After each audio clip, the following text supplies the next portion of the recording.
भक्ति सिर्फ भगवान के प्रति आस्था या पूजा नहीं है, बल्कि वह एक दिव्य ऊर्जा है जो हमारे जीवन को संपूर्ण शक्ति और साहस देती है। जब हम सच्चे मन से भक्ति करते हैं तो वह हमें न सिर्फ मानसिक शांति देती है बल्कि अंदर से मजबूत भी बनाती है। भक्ति का अर्थ है अपने मन, शरीर और आत्मा को पूरी तरह से ईश्वर को समर्पित कर देना।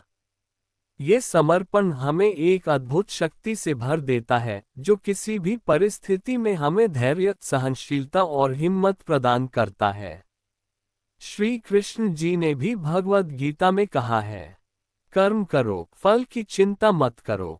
ये भक्ति की महान सीख है जो हमें कर्म करते हुए भी मानसिक रूप से मजबूत बनाती है। जब हम भगवान की भक्ति करते हैं तो हमारे मन के नकारात्मक भाव जैसे भय, क्रोध और चिंता धीरे धीरे दूर हो जाते हैं। भक्ति दिल को शांत करती है और हमारे अंदर की दिव्यता को जागृत करती है। इसके अलावा भक्ति से ध्यान की शक्ति भी मिलती है। ध्यान उस गहरे शून्य में ले जाता है जहां हम अपने वास्तविक स्वरूप को समझ पाते हैं। भक्ति और ध्यान दोनों मिलकर हमें स्वामित्व और समर्पण के आदर्श पथ पर ले जाते हैं। इतिहास में ऐसे अनेक उदाहरण हैं जहां भक्तों ने अपनी भक्ति के बल पर जीवन की कठिनाइयों को पार किया है। श्री राम भक्त हनुमान जी का अटूट भक्ति भाव ही उन्हें इतना शक्तिशाली बनाता है। तो वहीं सैया रूप में श्री कृष्ण के भक्तों ने भी कई बार अपनी भक्ति से चमत्कार दिखाए। ध्यान रखें, भक्ति का मतलब ये नहीं कि हम कर्म करना छोड़ दें।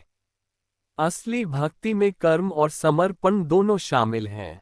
भगवान की भक्ति साथ साथ अपने कर्मों को भी ईमानदारी से करना जरूरी है। तो दोस्तों, आज से अपने दिल में भक्ति की लौ जलाए, इसे अपनी ताकत बनाए।